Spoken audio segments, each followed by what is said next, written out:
It's a real pleasure to be here today. It's a real pleasure to have worked on this report, which kind of summarized some of my past work, but also enabled me to learn quite a lot of the region on which I'm currently based. I'm based in Nouakchott, Mauritania, mostly because I've been working with the G5 Sahel for quite some time, as Hans Jakob explained.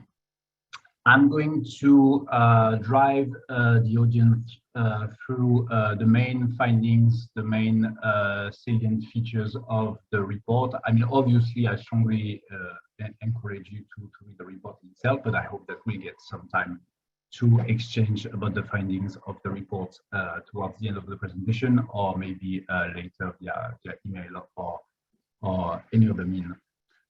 So the report is called the Interlinkages of Terrorism and Transnational Organized Crime, TOC, in West Africa. It's very much focused on what I call the infamous nexus between TOC and terrorism, or terrorism groups. Infamous because this so-called nexus has been the focus of a quite increasingly growing body of literatures in recent years, especially since the events that unfolded in Mali years ago. Since then, of course, the perspective of academia, think tanks, scholars, and more generally speaking, observers on these issues has greatly evolved and not involved. Sorry for the typo here. We've gone from a simplistic vision of the involvement of non-state armed groups, terrorist groups, bandits, and other form of violent militant organization in TOC for just merely financial benefits. And now we are more shifting towards the idea that this phenomenon of involvement of terrorist organization in TOC is multifaceted, it's proteiform, and we have a much more subtle, I mean, I think, understanding of a topic that is ever changing, but I'll come back to that in the conclusion. So there's been a lot of research based on various TOC flows, based on various terrorist organizations. This paper does not aim at adding one more case study, one more specific insight on these flows, but quite the opposite, like taking a step back and try to categorize interaction between terrorist groups and TOC networks.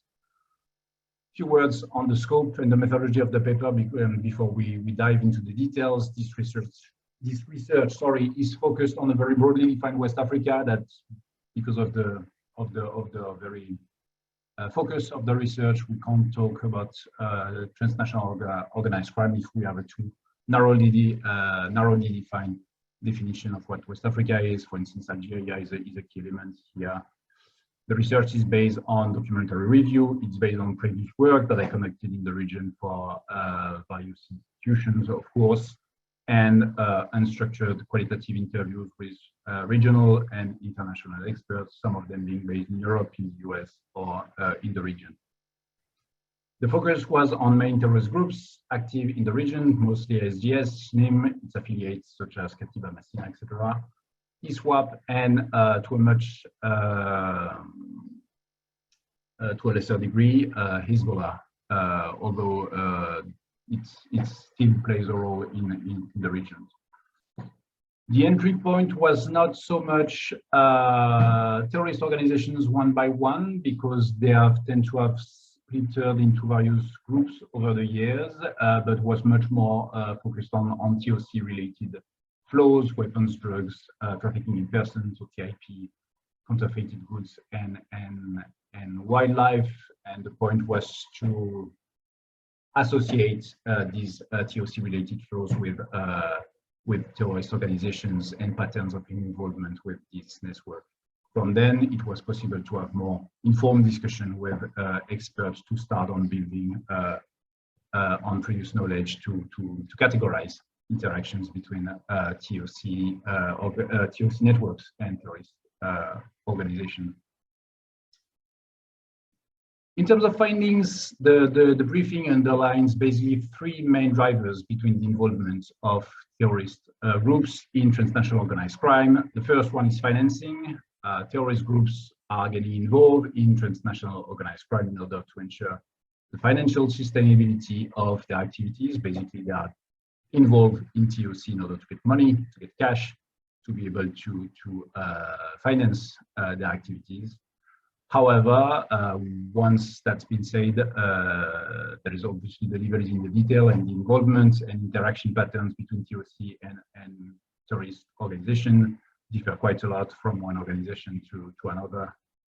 There are details, of course, in the report. I will discuss some of them later in the presentation. The second finding is the second main driver between the involvement of terrorist organizations in TOC is the access to resource, here defined as non-financial resource, in order to access basically all that they need outside of money to continue their operation, but that also includes enrollment of new members and access to critical goods, including arms, explosives, etc. But that's actually much more complex. And last, but I think most importantly, actually, and maybe more surprisingly, the last driver for the involvement of terrorist groups in transnational organized crime is governance, in the sense that by engaging into some transnational organized crime related activities, by managing TOC in the territories that are administered, and quotation marks here, of course, by terrorist groups, is an important part of the legitimizing strategy of these terrorist organizations, using TOC as a way to win hearts, if not stomachs, of local people in Muslim Sahelian countries. I'll come back to that later on too. So the first finding is that terrorist organizations, of course, use transnational organized crime in order to finance their activities. It's kind of the most obvious aspect of the nexus. These terrorist organizations are involved in the trade of counterfeited goods, fuel, drugs, weapons, cattle, extractive, and although of course that's been the focus of a lot of research on human smuggling and assisting migrants from the south to the north, basically to Europe. It should be said nonetheless that there are very strong ideological differences that partially shape this interaction between terrorist groups and transnational organized crime. For instance, the drug trade, ISDS, for instance, is very reluctant to be directly involved in the drug trade for mostly religious reasons.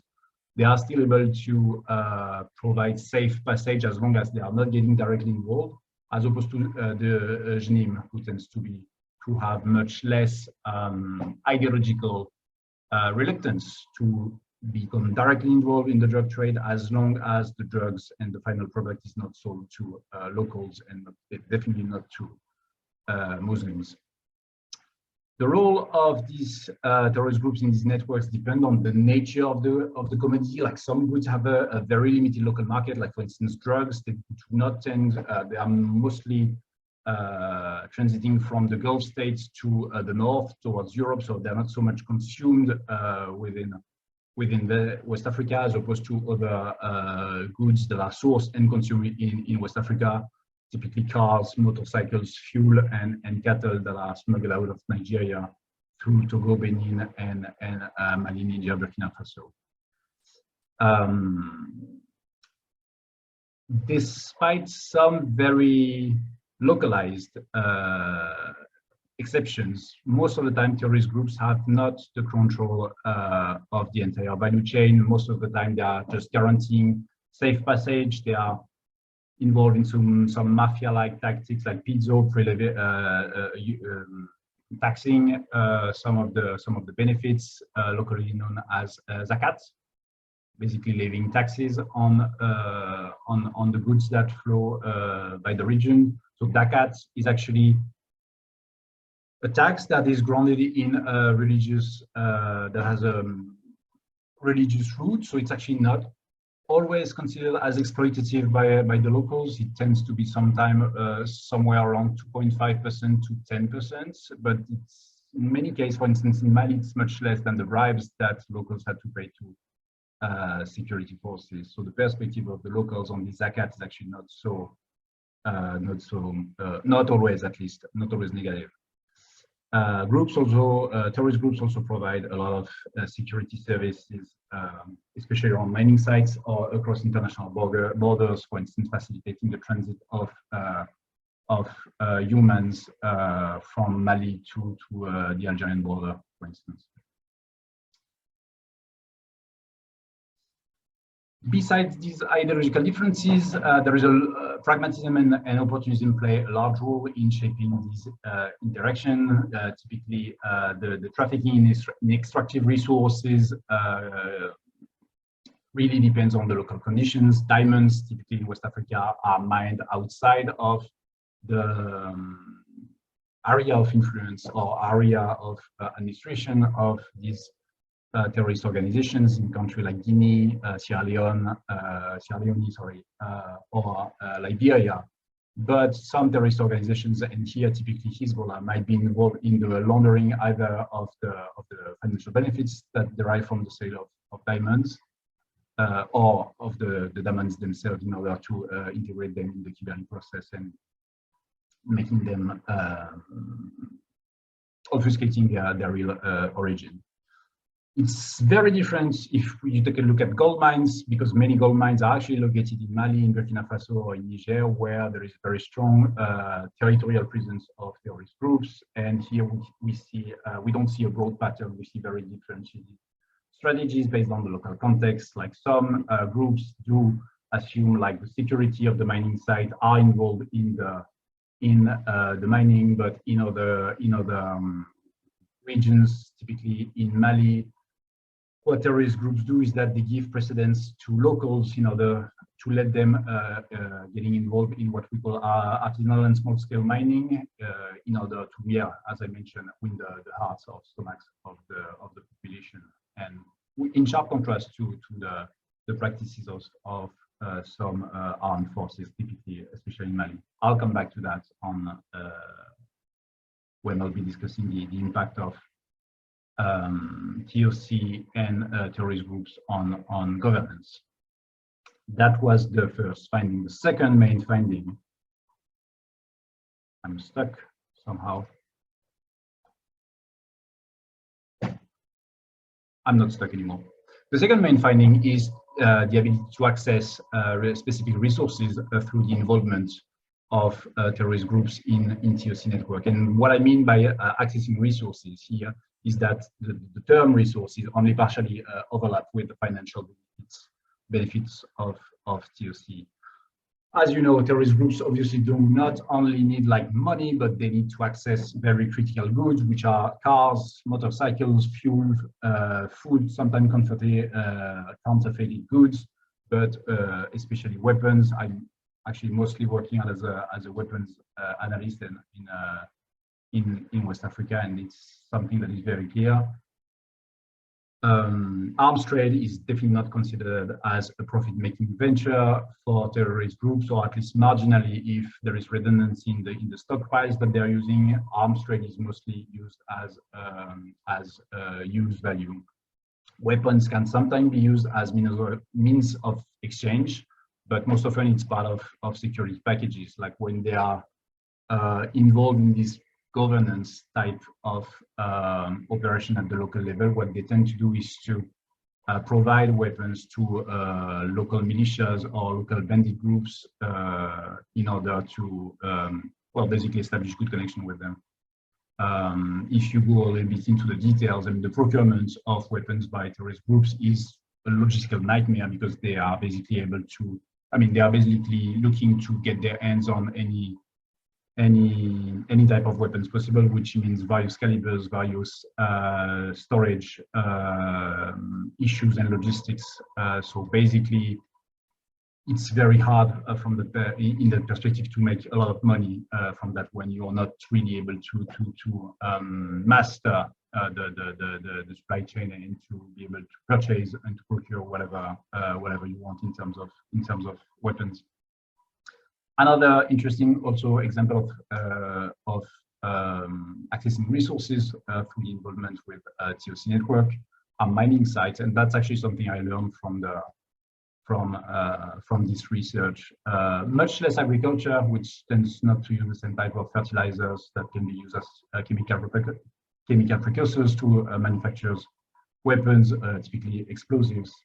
But mining sites are a key source of explosives to ensure the steady supply of explosives that are diverted from the mining sectors to terrorist groups. The smuggling of fuel and motorcycle from Nigeria to Mali, Nigeria, Burkina Faso is also a typical example of that. It's mostly driven by small-scale smugglers that do not have these very sharp ideological leanings and are not always very associated with terrorist groups. But terrorist groups, and like for instance Jenim, stays away from the supply chains because it's already basically a functioning black economy. Authorities are turning a blind eye on fuel that is smuggled out of Nigeria to the rest of West Africa, and that's being used by Jenim to procure the fuel that it needs to carry on its operation. So here typically is an example of Jenim not getting involved too much into an already existing market, but definitely using this TOC network as a means of securing a stable procurement of resources. Last and not least, and I think maybe most importantly for the future, transnational organized crime is used as a governance tool for various terrorist groups.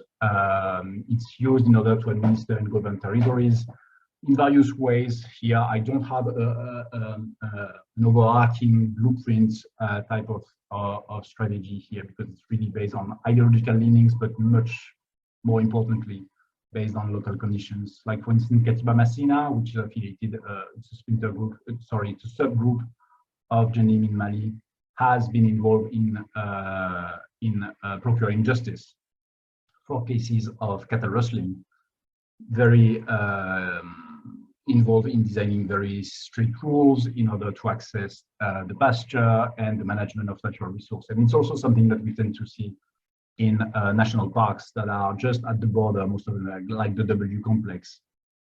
These parks that are located just at the border between the Gulf states and the Sahelian states.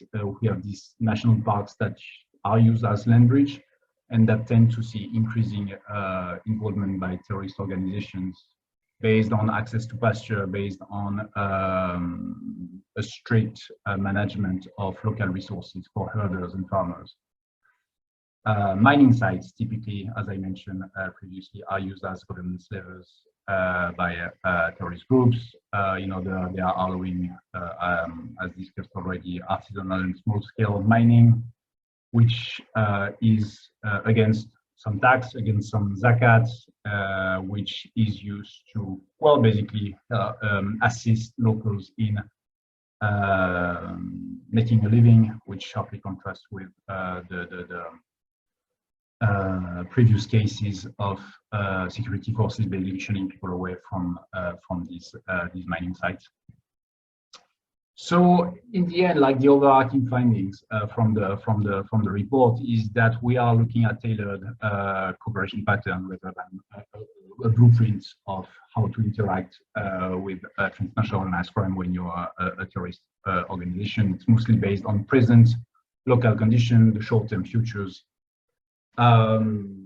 I think that instead of doing more research on transnational organized crime flows that have become extremely complex, involving like very complex illicit financial flows, money laundering, barter trade schemes, and a very blurry border between informal, illicit, and legal economy, we should focus in sharp contrast on hubs in the region that are used by terrorist groups. It seems more relevant to me and to some of the colleagues that I've asked questions about this, like things like gold contours in Mali, mining sites, markets, ports, and especially what we call dry ports. Also, of course, the natural parks that I've mentioned. There is a very good report that's been published on that by the Global Initiative recently on the WP complex. I really recommend it. Last but not least, because before I'm too long, two main recommendations. The first is the strengthening of national government structure and increased regional cooperation. Continuing capacity building with national law enforcement agencies. As someone who is involved in various training on open source export control, wildlife trafficking and weapons trafficking, I can assure you that there is a very high demand and that it's having a real impact. Discussion so with these national law enforcement agencies, including from the multilateral sector, like agencies like Europol, strengthening cooperation with larger organizations across the regions, like the JABA, the Action Group Against Money Laundering, with park authorities, as I mentioned, and with law enforcement. Second, and I'm going to finish here, we should also increase cooperation with international and regional security structures to increase their capacity, especially the ECOWAS sanction mechanism, the UNODC WCO container control program, which could include more local partners and local countries, and last but not least, increase collaboration with Interpol, for instance, by providing national governments with access to the extremely well curated and extremely useful Interpol database. I've personally used iArms, which is the most efficient Interpol database for weapons tracing, for instance, which is definitely something that local law enforcement need. Interpol also has a mechanism that is called the Integrated Border Management Task Force. I've never been involved with them, but I've heard great things about this program, and it's something that should be strengthened, or more inclusive of local partners and governments. I think that's it for me. I'm going to leave the floor to Hans Jacob, and I'll take questions at the end of the seminar. Thanks.